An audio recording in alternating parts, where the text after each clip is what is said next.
Hi guys, welcome back to my channel. If you're new, I'm Katie and welcome to the Bookish adventure.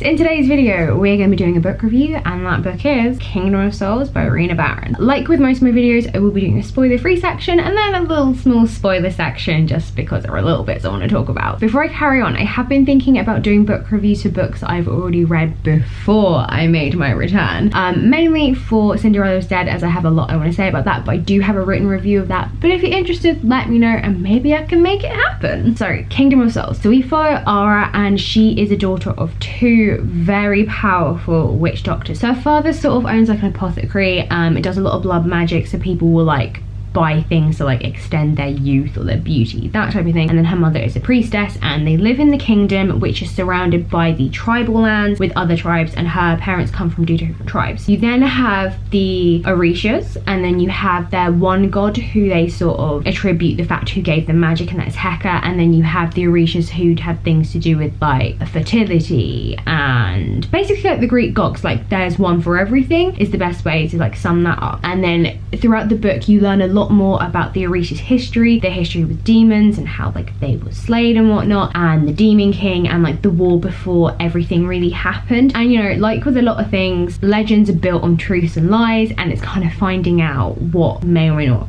have been true and accurate. I will say you do get chapters from the Orishas. I think this is the only part of the book that didn't work well for me, and that was because it was almost like a conscious stream of thought. Like there was, even when they're having a conversation with another one, you don't know who's talking. So it's very confusing. Like there are no quote marks, it's just all one thing. I mean, like you've got like paragraphs. Yeah, that I found a little bit confusing, but you do glean bits of information from that and potential things that happened in the past and going forward. I like them, but they weren't completely like, or I found them a little bit tough to understand. So Ara is not blessed with magic, and like considering she comes from a very sort of peak family, not so great, and she's coming to an age when if it doesn't happen now then it's not going to happen. And for her it's a very difficult thing.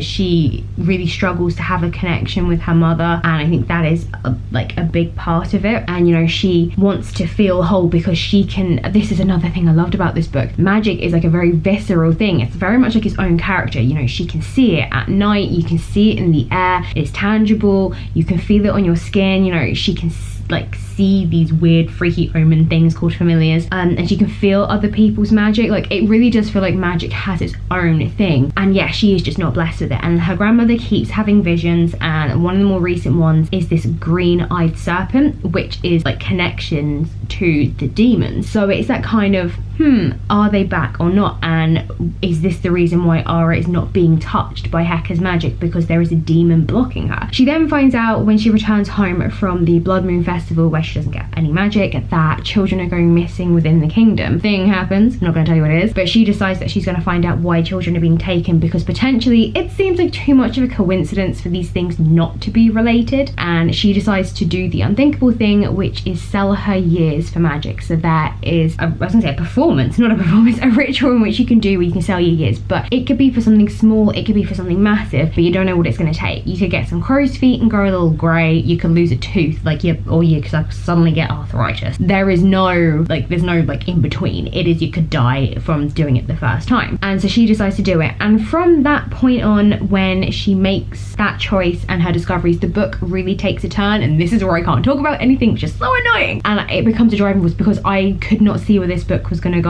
after that point, because it was like, oh, and how it is set up, it really means that Ara has to do things herself. It really does isolate her. And then again, the end of the book, I have no idea where the next one is going to go, and I'm so excited for that. You think you might know, and then you don't, and it's set up brilliantly, and I'm just like, bring on the next one. I hope it's a duology. I don't have enough duologies in my life. Yeah, it is so well done that I was like, oh, it's like a whole extra thing. So yeah, there's so much to learn. I think definitely I do want to reread it at some point, because it did kind of feel a little bit like an info dump to begin with, just in learning the different tribes and everything. Like a lot of it was very easy to take in, some of it was a bit like, wait, what? But yeah, it was such a good read. I mean, Aura had her moments where she did annoy me a little bit, where it just felt that she was going on, and I didn't like that. More just reflecting constantly how she's failing, and I just wanted to slap her a little bit and be like, come on bitch, you can do this. But again, she's in a very tough and difficult situation. But on the whole, it was such a good book. I gave it 4 stars. I think it was kind of medium paced. It wasn't fast paced.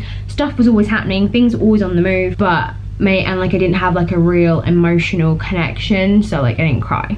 Not that this book might make me cry, but I mean, something could have happened that could have made me cry, but it didn't. Anyway, let's not talk about my emotional state. It was a really good read, and I'm very excited to see where this next one's gonna go. So if you haven't read it, I gotta say goodbye to you because I need to talk about the spoilery stuff just real quick. Sorry. So Aura's mum being the main bad guy, did not see coming, and I also think it was a brilliant thing because the fact that she puts that curse on her, it really isolates her. It very much limits her choices, and she has to figure out how she can push the boundaries, how she could do anything, you know. That was it. Any chance of getting help from her grandmother was kind of out the window. I really loved it. Everything about the history of their house servants, stuff like that, all of it I just thought was so brilliant. And the fact that the gods kind of have had a bit of an influence in lives, yeah, it was really good. And then the fact that she was the missing Orisha, not her sister. I mean, I thought her sister was going to be in the next one. I thought that was going to be the setup, was that it was going to be another big fight to the death, or I don't know. But yeah, I didn't expect it to be her. And now going forward, it's like, is this now going to be a kind of dual perspective book? Is this secret Orisha, forgotten Orisha, going to be a character within this book, like fighting to come out? I'm so intrigued to see where it's going to go. I mean, I don't even know what the plot of the next one is going to be, and I kind of think I don't want to know because I want to go into it